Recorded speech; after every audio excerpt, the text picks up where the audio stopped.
네, 안녕하세요. 오토플레이입니다. 저는 지금 현대자동차의 완전히 새로워진 투싼을 만나보러 왔습니다. 일단 지금 제가 보고 있는 차는 크림슨 레드라고 하는 외장 컬러를 가지고 있는데, 이 붉은색을 표현하는 게 사실 굉장히 어렵거든요. 수입차들을 봐도 붉은색 컬러를 예쁘게 표현하는 게 상당히 어려운데, 투싼의 레드는 조금 깊은, 아주 밝고 가벼운 느낌보다는 약간 묵직한 느낌을 내주는 붉은색을 보여주고 있습니다.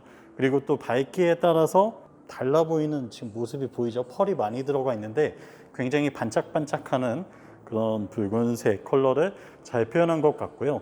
일단 첫인상은 이거 어떻게 표현해야 될지 모르겠어요. 현대차의 디자인에서 요즘 현대가 물론 새로운 시도를 계속 하고는 있지만 이런 시도는 또 본 적이 없었는데 앞모습에서부터 굉장히 달라진 모습을 느낄 수 있습니다. 일단 데이라이트가 그릴과 거의 한 몸이 되었죠. 라디에이터 그릴과 데이라이트가 하나가 되면서 이 그릴에 있는 패턴이 그대로 데이라이트에 들어간 걸 볼 수 있어요. 그래서 이 라이트를 끄게 되면 제가 한번 꺼 드릴게요. 이게 어디가 그릴이고 어디가 데이라이트인지 알 수 없도록 보이는 모습을 볼 수 있습니다. 굉장히 좀 새로운 색다른 시도라고 할 수 있죠. 아마 제가 볼 때는 그랜저에서 시도했던 걸 좀 더 이번 투싼에서 과감하게 녹여낸 게 아닌가 싶어요. 그리고 헤드램프는 다른 SUV 형제들과 동일하게 이 데이라이트와 분리한 모습을 볼 수 있어요. 팰리세이드, 코나, 산타페 그리고 투싼에 이르기까지 전면부 디자인이 제각기 다르지만 다르면서도 같다는 게 무엇인지를 이 현대만의 패밀리 룩으로 나타내고 있는 모습을 볼 수 있습니다. 그리고 이 현대 로고가 굉장히 크게 박혀 있는데 이게 자칫 잘못하면 상당히 촌스러워 보일 수 있거든요. 아주 촌스럽게 느껴질 수도 있는 로고를 블랙톤으로 처리하면서 굉장히 세련된 느낌을 잘 더해주고 있는 것 같아요. 그리고 이 램프들 안에 디테일을 굉장히 패턴을 많이 넣어서 세밀하게 디자인한 걸 느낄 수 있고, 그리고 이 부분에 커버가 없습니다. 보통은 램프류가 있으면 여기 한 번 더 감싸주는 커버가 있기 마련인데 지금 완전히 뚫려 있어요. 그래서 램프와 그릴 경계가 모호하다는 말이 사실 그릴에 있는 패턴을 그대로 램프에 넣었기 때문에 상당히 입체적으로 느껴지기도 하고, 저도 이 차를 지금 처음 보고 있는데 굉장히 이채롭네요. 지금까지 본 적 없는 새로운 디자인 시도를 했다는 점에서 상당히 좀 놀랍기도 하고요. 전면부 디자인은 생각했던 것보다는 꽤 말끔하고 그리고 좀 부드러운 이미지가 오히려 강한 것 같아요. 동글동글한 라인들을 잘 살려내면서 뭔가 각져 있는 것보다는 매끄럽게 표현하려고 노력했다는 흔적을 엿볼 수 있습니다. 헤드램프 옆으로 에어브리더가 위치하고 있어서 역시 바퀴 쪽으로 바람을 보내면서 공력 성능뿐만 아니라 이 브레이크 냉각 효과도 같이 가져갈 수 있죠. 그리고 팬더 부분 디자인도 이 휠하우스를 아치를 그리면서도 이쪽에서는 약간 꺾이는 듯한 느낌으로 이런 패턴의 디자인을 글쎄요, 이 흔한 형태는 아니죠. 보통은 이렇게 매끄럽게 만들어주기 마련인데 뭔가 라운딩 처리를 하면서도 각을 준 게 느껴져요. 아마 여러분들도 보시면 느끼실 수 있을 것 같아요. 그리고 이 부분에는 지금 패턴을 넣어주기는 했는데 실제로 공기에 역학적으로 뚫려 있는 효과를 주는 부분은 아닌 것 같네요. 그리고 이제 옆모습으로 쭉 와서 보면 이 팬더에서 이어지던 라인을 여기서 한번 삼각으로 꺾어낸 걸 볼 수 있어요. 1열 도어로 오면서 차체를 굉장히 각지게 라인을 좀 캐릭터 라인들을 정신 사나울 정도로 많이 만들어 놨죠. 굉장히 사실 어려운 시도거든요. 이런 짓을 잘못했다가는 정말 디자인 망치기 쉬운데 투싼은 이런 화려한 라인들을 넣으면서도 조화롭게 잘 꾸며냈다는 게 좀 신기하기도 하고 그 부분에서 상당히 성공적인 모습이라고 보여집니다. 이렇게 삼각형 형태로 각을 끊어낸 모습들이 곳곳에 보이고 있어요. 이게 아반떼에서 한번 이런 시도를 하면서 굉장히 많은 찬사를 받았었는데 투싼에서도 역시 잘 이어내고 있는 모습입니다. 그리고 이 차는 롱 휠 베이스 모델이에요. 투싼은 이번 세대부터 판매 국가에 따라서 쇼트 휠 베이스 모델과 롱 휠 베이스 모델 두 가지로 판매가 되는데요. 한국 시장에는 차체가 좀 더 긴 모델을 투입했어요. 그리고 실내 공간이 크게 중요하지 않은 국가, 뭐 유럽이나 이런 쪽에는 쇼트 휠 베이스 모델을 넣어서 운동 성능을 좀 더 좋게 하는 데 집중했죠. 미국 북미 사양도 한국과 동일하게 롱 휠 베이스가 들어간다고 합니다. 그리고 뒤쪽으로 좀 가보면 테일 램프 디자인도 정말 새로운 모습인데 새로우면서도 지금 신기한 게 앞에서 보여드렸던 이 데이라이트의 형상을 테일 램프에도 그대로 넣은 걸 볼 수 있어요.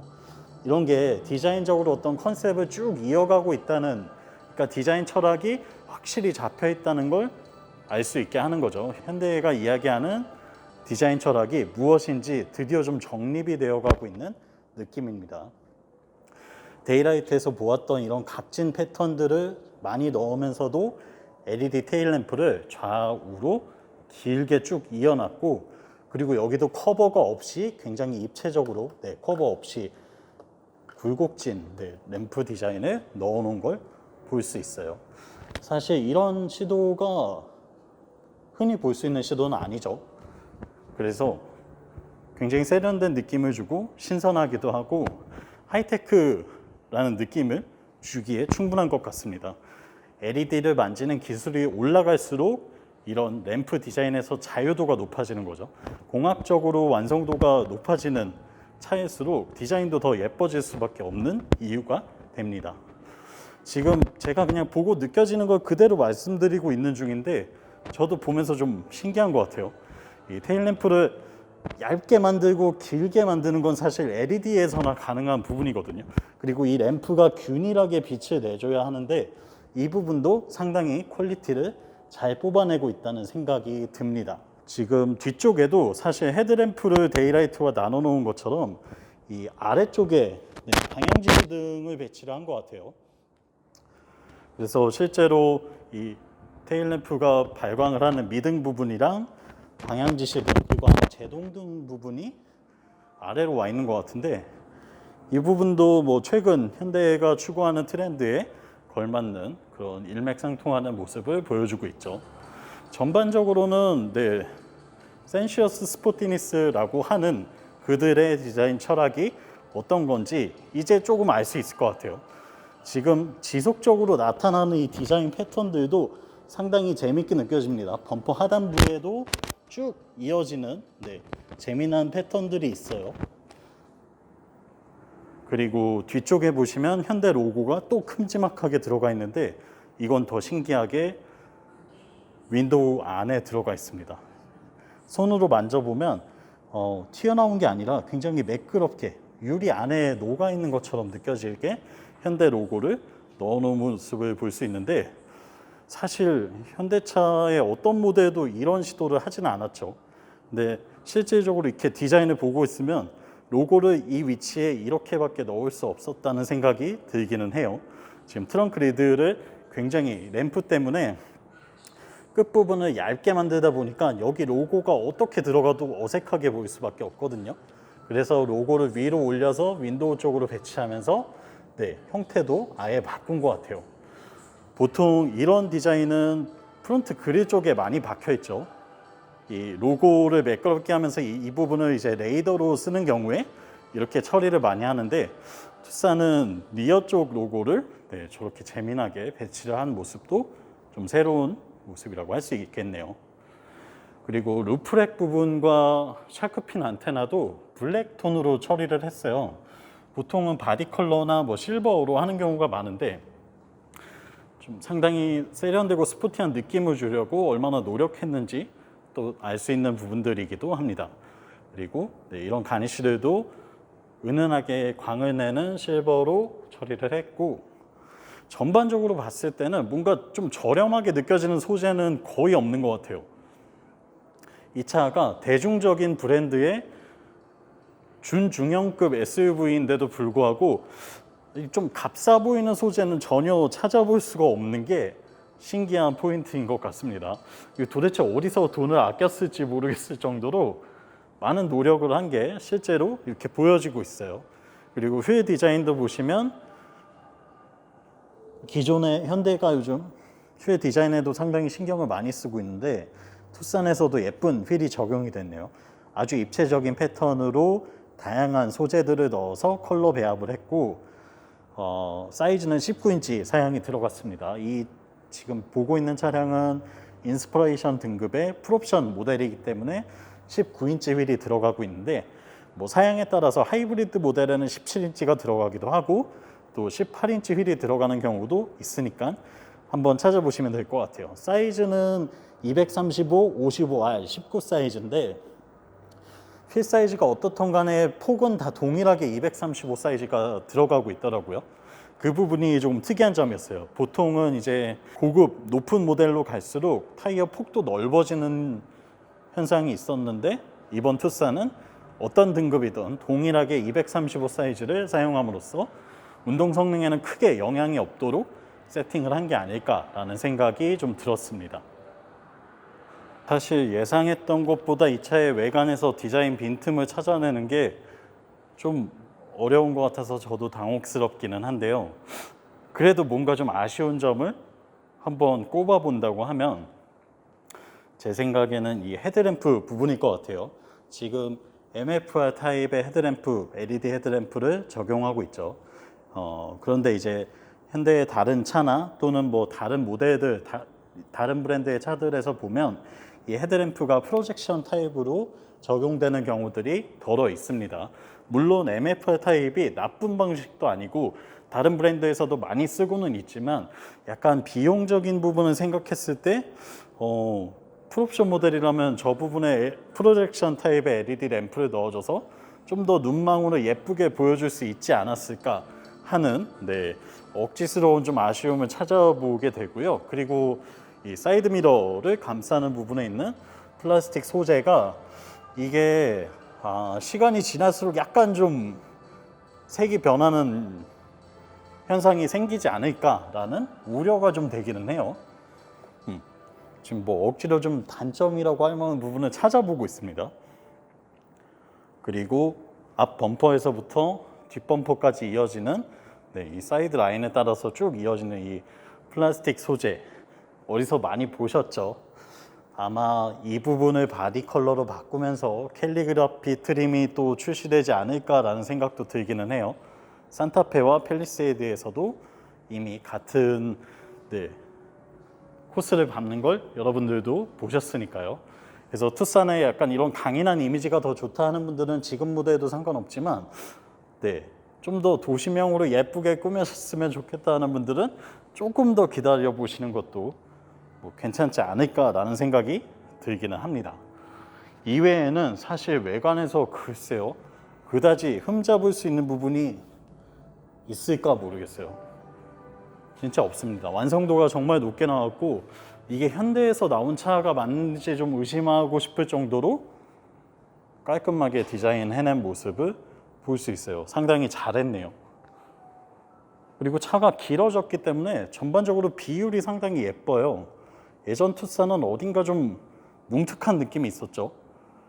SUV다 보니까 차고가 높은데 전장은 짧고 또 차 급 때문에 늘릴 수는 없는 문제 때문에 어딘가 약간 좀 예뻐 보이기에는 아쉬운 점이 2% 정도 있었는데 이번 투싼은 휠 베이스를 무려 150mm나 늘리면서 정말 예쁜 비례감을 자랑하고 있습니다. 거의 패밀리 SUV로 써도 전혀 손색이 없을 것 같죠? 그리고 투싼의 트렁크 공간도 한번 살펴볼게요.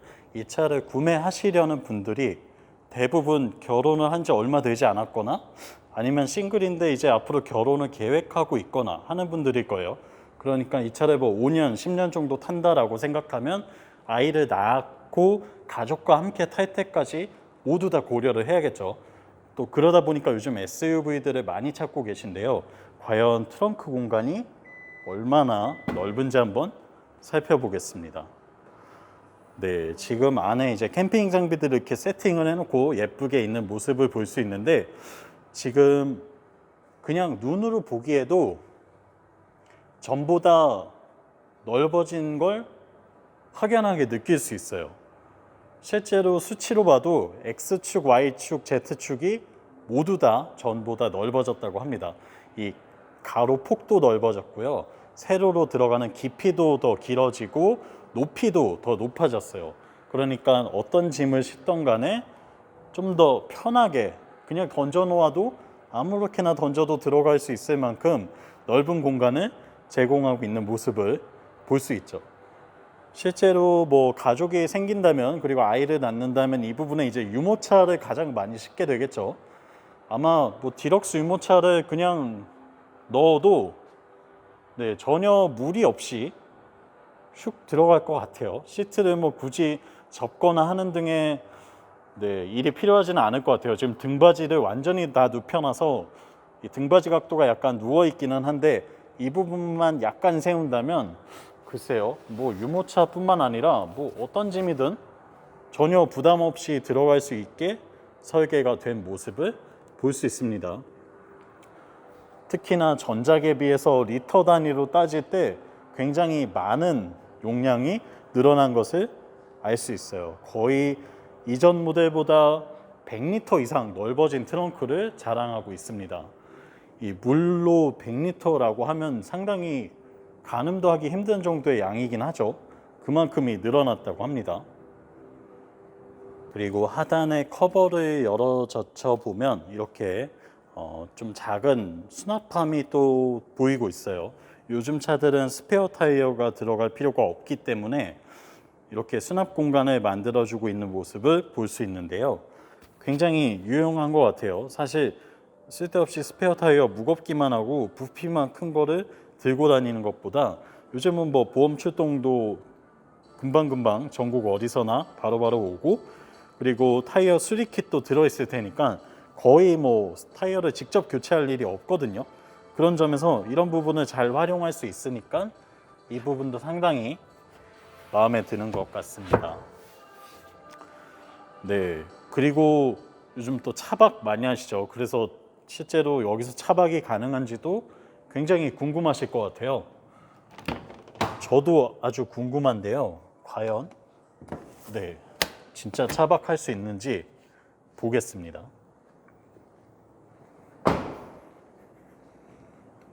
벌써 시트를 접으면서 느껴지는 게 있어요. 시트를 폴딩을 하면서 약간 놀랐습니다. 네, 이게 완전히 플랫이 되네. 지금 보이실지 모르겠어요. 이 등받이 부분이 완전히 엉덩이 받침대 있는 대로 포개진 걸 볼 수 있습니다. 보통의 SUV들이 시트가 이렇게 접히지 않죠. 일반적으로 한 요 정도 수준이 대부분의 SUV들의 폴딩 시트예요.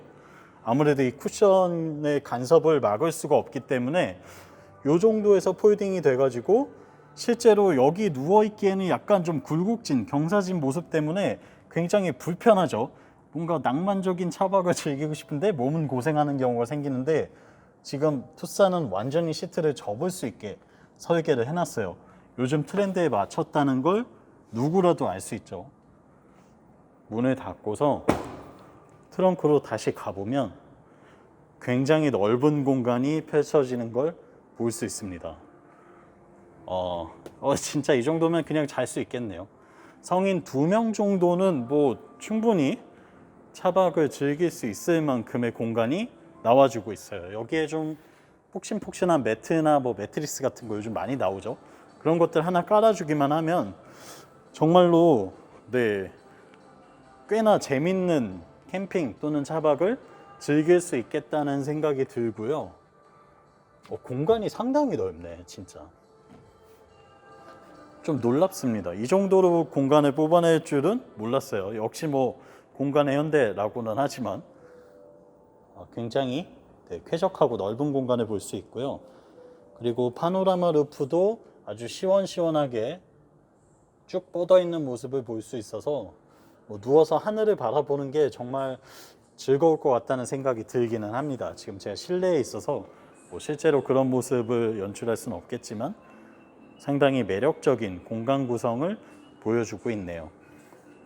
투싼의 파워트레인에 대해서도 한번 살펴볼게요. 제가 지금 보고 있는 차는 1.6 가솔린 터보 모델이고요. 이 안에 어떤 심장이 있는지 한번 보겠습니다. 사실 지금 이걸 열어보려다가 이 차에 또 단점 하나를 찾았어요. 보닛이 굉장히 무겁습니다. 스틸로 만들어졌다는 거죠. 안타깝게도 뭐 이 부분에 알루미늄 소재를 기대하는 건 좀 무리일 수도 있겠다는 생각이 들기는 해요. 제가 잠깐만 카메라 내려놓고 스틱을 좀 꽂겠습니다. 보시다시피 가스 쇼버도 없어요. 투싼이 정말 까기 힘든 차인데 단점 하나 또 찾았네요. 가스식 리프트는 없는 모습을 볼 수 있습니다. 사실 뭐 이게 그렇게 큰 문제가 되진 않아요. 요즘 엔진룸을 직접 열어서 보시는 분들이 그렇게 많지는 않죠. 보통 그냥 다 카센터에 맡겨서 정비사분들이나 이 엔진룸을 열기 때문에 뭐 억지로 뭐 투싼이 그렇게 마음에 안 든다고 하면 이 부분을 욕할 수는 있겠습니다만 그렇게 큰 문제는 아닌 것 같습니다. 어쨌든 지금 보고 계시는 엔진은 감마2 1.6L 가솔린 터보 직분사 엔진이고요. 1600cc 가솔린 엔진에 직분사 시스템을 더하고 터보 차저를 넣은 엔진이에요. 최고 출력은 180마력이고 최대 토크는 27kgm를 자랑합니다. 사실 이 엔진은 뭐 여러 차종에 이미 쓰이고 있죠. 좀 고성능 모델이라고 할 수 있는 뭐 아반떼 N9 같은 모델에도 출력을 204마력 정도로 높여서 쓰고 있고요. 또 이외에도 뭐 다른 SUV, 소형 SUV들에도 많이 쓰고 있는 파워트레인이긴 해요. 상당히 포텐셜이 높다고 봐야 되겠죠. 엔진의 출력을 세팅 값을 잘 조절을 하면서 여러 차종에 쓸 수 있다는 이야기가 되는 건데요. 실제로는 굉장히 빠르고 순발력 넘치는 그런 모습을 보여주는 엔진이라고 할 수 있습니다. 과연 이번 투싼에선 또 어떤 모습을 보여줄지 저도 아직 시승을 안 해봐서 정확히는 알 수 없는데요. 대충 추측해 보자면 상당히 빠릿빠릿한 경쾌한 모습을 보여줄 걸로 예상이 돼요. 그리고 엔진의 배치가 상당히 낮게 깔려 있는 모습을 볼 수 있습니다.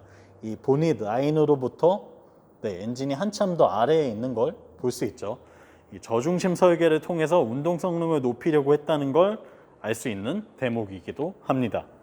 실제로 오프로드 성능보단 사실 이 차는 거의 99%가 도시명 SUV로 쓰실 거기 때문에 이렇게 무게중심을 낮춰서 차량의 운동 성능을 높여주는 게 맞는 세팅이에요. 그리고 이 엔진에는 7단 DCT 듀얼 클러치 변속기가 적용이 되고 있는데요. 그래서 공인연비가 리터당 12.5km나 나온다고 합니다.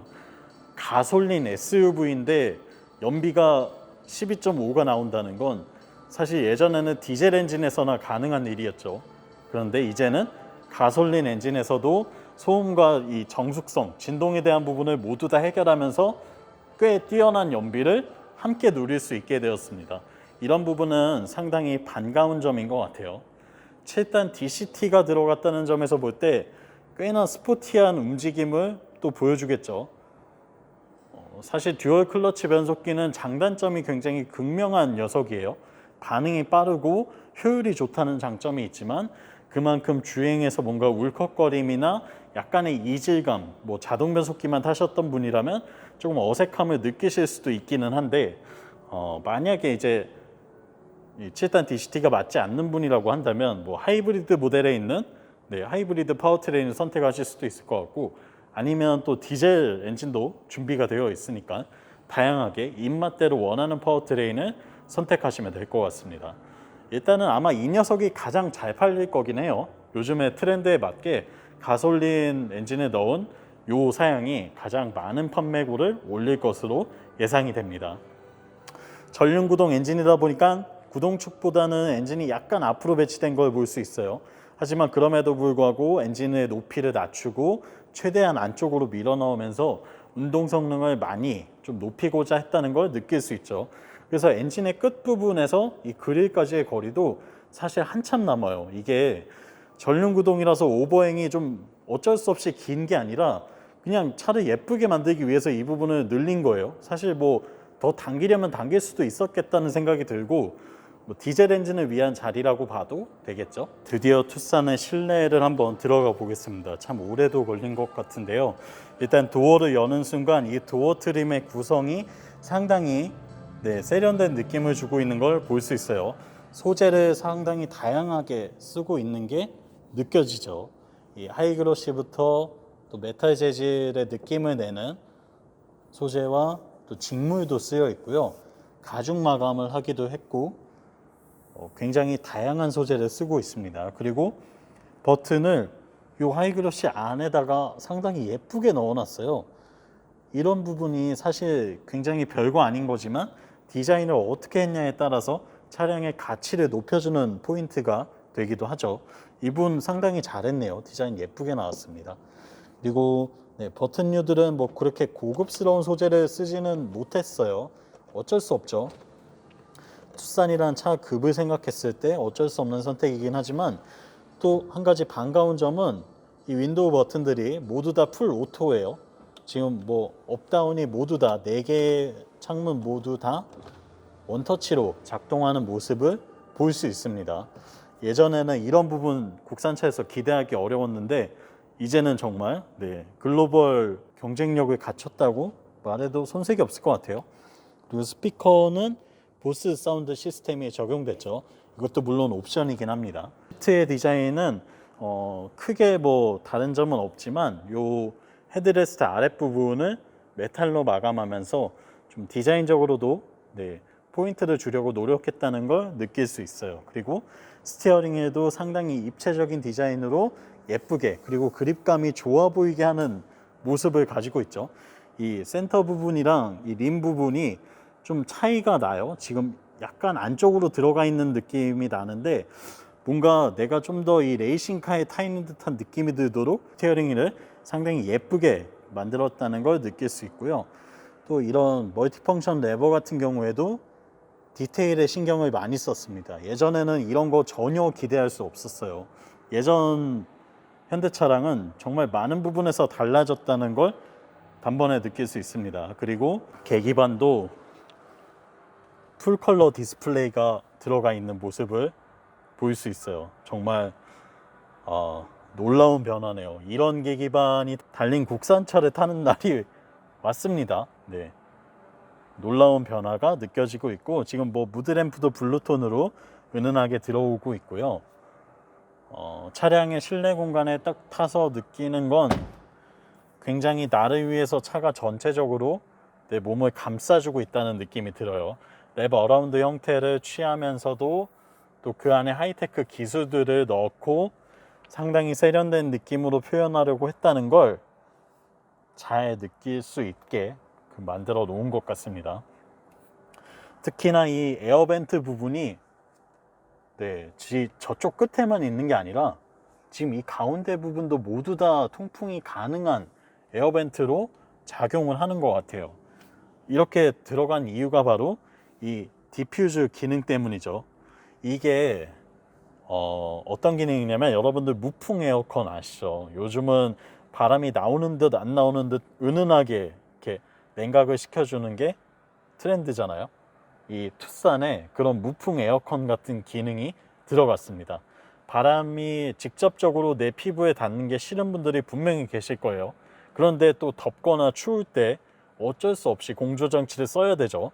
그런 경우에 이 디퓨즈 기능을 쓰게 되면 차량 전체에 은은하게 이 공기가 퍼지면서 온도 조절을 하는 기능이 활성화되는 거예요. 그러니까 내 얼굴이나 내 몸에 직접적으로 찬바람이나 뜨거운 바람이 닿아서 피부를 상하게 하는 일 없이 신기술이라고 할 수 있죠. 왜 이게 차에 안 들어갔었을까 라고 생각하고 있었는데 투싼에 들어갔네요. 굉장히 반가운 부분 중 하나라고 할 수 있습니다. 또 여기 지금 공기정화 기능도 능동적으로 자동적으로 제어가 되고 있고, 원한다면 이렇게 활성화를 시키면 차 문도 닫아버려요. 바깥에 나쁜 공기가 들어오지 않도록 차 문도 모두 다 통제하면서 공기정화가 실행되는 모습을 볼 수 있습니다. 첨단의 기능이라고 할 수 있겠죠. 지금 차 문을 닫고 나니까 뭐 방음도 꽤나 잘 되는 편인 것 같아요. 바깥에 BGM이 깔리고 있는데 그게 뭐 거의 들리지 않습니다.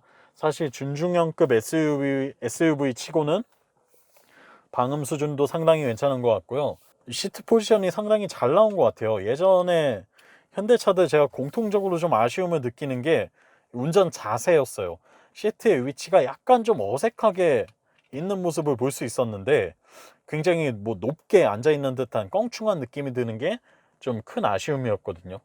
그런데 이번 투싼은 상당히 좀 낮게 깔려 있으면서도 운전 시야가 탁 트여 있는 모습을 볼 수 있습니다. 이런 부분이 사실 뭔가 스펙으로 표현되지는 않지만 내가 이 차에 앉았을 때 어떤 느낌을 주느냐는 굉장히 중요한 부분이 되죠. 뭐 이런 기능들보다 사실 이 운전 자세가 훨씬 더 중요하긴 합니다. 이거는 우리가 뭔가 옵션으로 선택하고 바꿀 수 있는 부분이 전혀 아니니까요. 설계가 어떻게 됐냐의 문제인데 시트 포지션은 상당히 잘 나온 것 같아요. 이제 그 다음에 옵션들을 좀 살펴보면 와이드 디스플레이 인포테인먼트 시스템이 들어가 있고 비상등 버튼이 위에 위치하고 있고 이렇게 작동 시에 깜빡이는 램프가 들어왔다 나갔다 하는 모습도 볼 수 있어요. 그리고 이 인포테인먼트 조작이나 공조장치 조작은 모두 다 터치로 되어 있습니다. 이게 뭐 지문은 많이 생기겠죠 아마. 하지만 좀 세련되게 터치 형태로 가고 있다는 걸 알 수 있고요. 이 하단부에 있는 버튼, 이 부분은 다 버튼으로 작동이 되고 있네요. 뭐 통풍 시트, 열선 시트, 그리고 어라운드 뷰 카메라 활성화, 주차 센서 활성화, 뭐 경사로 저속 주행 장치, 스티어링 휠 열선, 그리고 여기에 오토 스탑과 주행 모드 변경, 또 구동력 잠금 장치 등 이런 부분들은 다 이 아래쪽으로 위치하고 있습니다. 그리고 시프트 바이 와이어가 들어가면서 변속 버튼이 적용이 되어 있죠. 브레이크를 밟고 버튼을 눌러주면 변속이 되는 형태로 시프트 바이 와이어가 들어가 있고요. 오토 홀드 기능과 전자식 파킹 브레이크도 이렇게 들어가 있는 모습을 볼 수 있습니다. 그리고 콘솔 박스 지금 수납 공간들을 한번 살펴볼게요. 뭐 적당히 꽤 깊게 만든 것 같아요. 근데 이 버튼 부분이 좀 아쉽습니다. 굉장히 예쁘게 디자인했는데 왜 여기에 이렇게 저렴해 보이는 버튼을 넣었을까요? 이게 이 부분은 좀 크롬으로 넣어줘도 될 텐데 원가가 그렇게 올라가지 않을 텐데 좀 아쉬운 부분이기는 합니다. 하지만 투싼급의 차라는 걸 고려하면 뭐 수긍할 수 있는 포인트이기도 하죠. 요거 바꾸는 분들 좀 계실 것 같은데요. 요 버튼 좀 더 고급스러운 소재로 나오면 좋을 것 같아요. 요 글로브 박스 부분도 뭐 별다른 점 없고요. 여기 지금 워크인 스위치가 들어가 있어요. 이게 정말 의외로 진짜 편합니다. 이게 특히나 뭔가 뒷자리에 누군가를 태워야 할 때, 뭐 가족이 있어서 아이와 와이프를 뒤에 태워야 할 때 이 조수석 시트를 뒷자리에 있는 사람들이 조절할 수가 없잖아요. 그럴 때 이제 제가 이렇게 운전석에서 각도를 조절해 주는 거죠. 뭐 편하게 앉아 하면서 뒤에 카시트를 위치했을 경우에는 발을 아무리 차도 시트 부분에 얼룩이 묻지 않을 거고 상당히 넓은 공간을 뒤에서 쓸 수 있겠죠. 지금 뭐 이렇게 하고 나니까 뒷좌석 진짜 넓습니다. 거의 그랜저급 정도 될 것 같아요. 뭐 앞자리를 희생한다면 뒤는 정말 넓게 쓸 수 있겠다는 생각이 들고요. 다시 원복시켜 보겠습니다. 이 워크인 시스템은 제가 정말 좋아하는 기능이에요. 그리고 거의 뭐 현대차가 최초로 시도했다고 봐도 될 것 같아요. 요즘 수입차들에도 좀 다른 형태로 적용이 되더라고요. 그런데 이 부분은 진짜 현대가 잘하고 있는 부분이라고 이야기를 할 수 있을 것 같아요. 스티어링에도 조작감 상당히 좋은 것 같고요. 버튼류에도 꽤나 신경을 쓴 걸 느낄 수 있어요. 그리고 음성 인식 버튼이나 통화 버튼, 뭐 크루즈 컨트롤, 반자율 주행을 위한 각종 버튼들이 컨트롤이 가능하고 패드 시프트도 이쪽에 잘 위치하고 있고 뭐 조작감도 나쁘진 않습니다. 플라스틱으로 물론 되어 있긴 하지만 조작감도 꽤 괜찮고요. 와이퍼는 당연히 오토로 들어가 있고 라이트도 오토로 들어가 있어요. 아쉬움이라고 한다면 여기 헤드업 디스플레이가 없는 문제겠죠. 헤드업 디스플레이 왜 뺐을까 저도 생각해 봤는데 주행하면서 사실 이 클러스터가 굉장히 크게 보이기 때문에 뭐 없어도 괜찮겠다는 생각이 들기는 해요. 근데 그럼에도 불구하고 우리가 있는데 선택을 안 하는 거랑 없어서 선택을 못 하는 건 좀 다른 의미긴 하죠. 옵션으로라도 좀 넣어줬으면 좋았겠다라는 생각은 듭니다. 요거가 꼭 해보고 싶었을 분들이 분명히 있거든요. 나는 꼭 헤드업 디스플레이 있는 차 타고 싶어. HUD 한번 써보고 싶어. 하는 분들이 계셨을 텐데 이게 없는 점은 좀 아쉽긴 합니다. 하지만 뭐 기능적으로 불편함이 느껴지는 건 없는 것 같아요. 저는 뭐 딱히 없어도 주행하는데 문제가 없는데 그래도 또 있었으면 하는 분들을 위해서 마련해 줬으면 좋지 않았을까라는 생각이 드네요. 요즘 트렌드에 맞게 뭐 빌트인 캠도 들어가 있고요. LED 실내등도 들어가 있습니다. 하지만 옵션이에요. 파노라마 루프를 같이 묶었을 때 들어가는 걸로 알고 있고요. 그리고 하이패스는 이쪽으로 옮겼죠. 예전에는 룸미러 부분에 있었는데 이제는 룸미러를 예쁘게 얇고 예쁘게 만들면서 하이패스를 이 부분으로 바꿨어요. 위치를. 네, 실내 공간은 뭐 이 정도인 것 같습니다. 지금 뭐 이렇게 딱 봤을 때 아쉬운 점 꼽는다면 뭐 물론 소재가 고급스러운 소재는 없어요. 근데 이 가격대에서 그 어떤 차를 사도 소재가 고급스러운 차는 없는 것도 문제이긴 합니다. 그래서 이게 딱히 이 차의 단점인지는 잘 모르겠어요. 단점은 아닌 것 같아요. 네, 그리고 뒷좌석 진짜 넓죠. 제가 아까 조금 전에도 말씀드렸지만 정말 넓습니다. 뭐 열선 시트랑 네, 아쉽게도 여기 윈도우 커튼은 없지만 뭐 그거는 사실 중형급 차부터 들어가는 게 맞기 때문에 크게 지적할 만한 포인트는 아닌 것 같고요. 등받이 각도 조절 됩니다. 지금 제가 얼마나 되는지 보여드리기 위해서 일부러 좌우 시트를 다르게 설정해 놨는데 이만큼이나 됩니다. 거의 약간 편하게 누워서 가도 될 정도로 각도가 많이 눕혀져요. 실제로 앉아보면 네, 상당히 편하고요. 이 헤드룸도 충분하고 레그룸도 상당히 넓은 편이에요. 성인 남성들이 탄다 그래도 전혀 아쉬움을 느낄 일은 없겠다는 생각이 들고 에어벤트도 물론 마련되어 있고 USB 충전 단자도 마련되어 있는 모습을 볼 수 있습니다. 암레스트도 있고요. 다만 뒷좌석에 배려가 많은 차는 아니다 보니까 이런 부분들의 소재는 좀 아쉽게 느껴지기는 해요. 그래도 없는 것보다는 낫다. 네, 요즘 수입차들 보시면 요만한 사이즈의 SUV들은 이런 에어벤트 아예 없는 경우도 있어요. 가격은 뭐 거의 이 차의 2배 이상 가면서 네, 없는 경우도 있는데 없는 것보단 낫네요. 하지만 조금 더 고급스럽게 꾸며진 뒷좌석을 원하신다면 이 밑급으로 가는 게 맞기는 합니다. 투싼에서는 딱 실용적으로 누릴 수 있는 편의 장비들을 잘 넣어 놓은 것 같아요. 그리고 뒷좌석에서 보는 1열의 모습도 굉장히 세련된 모습이라는 게 그냥 누가 봐도 느껴지죠. 이 차는 2020년에 만든 차 맞구나 라는 걸 누구나 알 수 있게 그렇게 만들어 놓은 걸 볼 수 있습니다.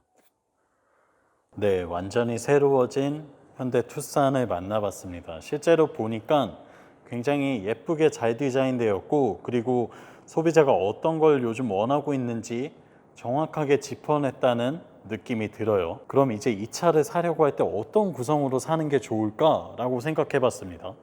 저 같은 경우에는 이 차를 한번 사서 최소 5년에서 뭐 10년 그 이상까지 바라보고 내 가족과 함께 타는 차로 생각한다면 일단은 인스퍼레이션 등급까지 갈 것 같아요. 뭐 이런 디자인 포인트들, 인스퍼레이션만의 디자인 포인트도 굉장히 예쁘고 사실 뭐 뒷좌석이나 나를 제외한 다른 탑승자를 위한 옵션들이 꽤 많이 들어있는데 가족과 함께 탄다면 아깝지 않겠죠. 그래서 인스퍼레이션 등급 가솔린 모델에다가 저는 빌트인 캠은 안 넣을 것 같아요. 그냥 사제 블랙박스 달고 여기에 파노라마 썬루프는 추가할 것 같습니다. 차박도 다니고 해야 되니까. 그리고 그 다음에는 플래티넘 3를 넣을 것 같아요. 이게 어떤 구성이냐면 후측방 모니터, 서라운드 뷰 모니터, 보스 프리미엄 사운드 요 세 개인데 전 사실 후측방 모니터는 전혀 필요 없고요. 서라운드 뷰 모니터는 뭐 가끔가다 쓰긴 하는데 사실 이 정도 급의 차에서는 없어도 주차하거나 골목길 다니는데 전혀 불편한 건 없죠. 근데 이 보스 사운드가 조금 상당히 탐나는 부분이에요. 음악 듣는 걸 좋아하기 때문에 보스 사운드가 없으면 두고두고 후회할 것 같아서 거의 울며 겨자 먹기로 이 플래티넘 3를 넣을 것 같습니다. 그리고 여기에 저는 4륜구동은 안 넣어요. H트랙은 안 나올 겁니다. 왜냐하면 이건 도시명 SUV이고 전륜구동 기반이기 때문에 사실 뭐 웬만한 도로 다니는데 4륜이 필요할 일이 거의 없어요. 진짜 산간 지역 눈이 많이 오거나 오프로드를 거의 항상 다녀야 되는 분이 아니라면 글쎄요, H트랙 옵션은 좀 낭비가 아닐까라는 생각이 들어요. 그래서 제가 그렇게 조합을 해봤을 때 차량 가격은 3,396만 원이 된다고 합니다. 이게 어떤 분들에게는 합리적인 가격일 수도 있고 또 어떤 분들에게는 투싼을 3,390이나 주고 산다고? 라고 생각하실 수도 있어요. 하지만 글쎄요, 들어가 있는 구성을 봤을 때 저는 그만한 값어치를 못하는 차는 아니라는 생각이 들어요. 가격이 결코 저렴하진 않지만 그만한 가격을 받을 만하게 나왔다고 생각하고 있습니다. 여기서 조금 더 저렴하게 만들 수 있는 조합을 한번 찾아보면 일단은 프리미엄 등급으로 좀 낮출 수 있어요. 나만 탄다고 생각하고 뭐 다른 탑승자를 고려한 기능들을 좀 빼서 담백하게 간다고 생각하면 요 2,640만 원짜리 프리미엄에다가 뭐 역시 빌트인 캠은 안 넣을 거고요. 파노라마는 넣겠죠. 멀티미디어 내비 정도는 넣어야 될 것 같아요. 인테리어 디자인 2는 어떤 건지 볼까요? 가죽 시트, 인조 가죽 감싸기 넣어야겠네요. 인테리어 디자인도 넣겠습니다. 멀티미디어 내비도 사실 10.25인치 내비가 상당히 예쁘게 나왔기 때문에 넣어야 될 것 같고요. 컴포트 옵션이 뭔지 한번 볼까요? 컴포트 옵션은 운전자세 메모리, 동승석 전동, 뒷좌석 열선 뭐 이런 거 필요 없습니다. 저는 이런 건 전혀 안 해도 돼요. 합리적으로 간다고 하면 컴포트는 필요 없고 익스테리어 2 같은 경우에는 LED 헤드램프랑 19인치 휠이 들어가죠. 이거는 외관을 좀 더 예쁘게 해주는 거기 때문에 필요한 옵션 같습니다. 스마트 센스는 저는 반자율 주행을 쓰지 않거든요. 그래서 빼도 될 것 같고 플래티넘 1 옵션을 한번 보면 보스 사운드가 여기 또 들어가 있어요. 이거는 넣어야 될 것 같아요.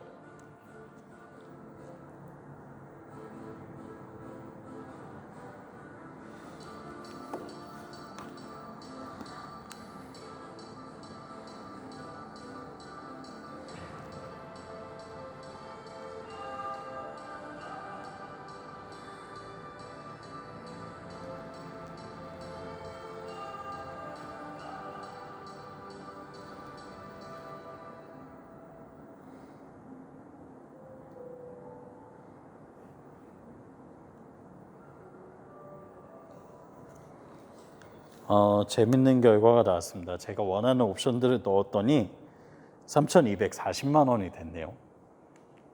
제가 아까 인스퍼레이션 등급에서 원하는 걸 넣었을 때랑 한 160만 원밖에 차이가 안 나요. 이 정도면 사실 36개월 할부로 나누면 몇만 원밖에 안 되는 거죠. 월 몇만 원 차이밖에 안 나네요. 이 정도 가격이면 그냥 마음 편히 인스피레이션을 선택하는 게 맞을 것 같습니다. 역시 현대 가격 구성 정말 잘했어요. 결국에 인스피레이션을 살 수밖에 없게 만드는 이 상품팀을 정말 칭찬해 줘야 됩니다. 이게 뭐 비꼬는 게 아니고 정말 상품 구성을 그만큼 잘 했다는 이야기가 돼요. 소비자가 갖고 싶은 사양들을 잘 갖췄다는 이야기가 되겠죠. 그만한 상품성도 잘 갖추고 있고 가격도 이 정도의 상품성을 갖췄을 때는 그렇게 비싼 차라는 느낌이 들진 않습니다. 지금의 만듦새를 봤을 때 말이죠. 실제로 또 시승을 해보면 어떨지 모르겠는데 제가 추후에 이제 시승차를 받게 되면 좀 장거리 주행을 해보면서 과연 또 주행감에서도 그만한 가치가 있는 차인지 직접 한번 느껴보고 전달해 드리도록 할게요. 저는 지금까지 오토플레이였고요. 현대 투싼을 송파대로 지점에서 만나봤습니다. 다음 이 시간에 또 찾아올게요. 구독과 좋아요로 응원도 많이 해주세요. 안녕.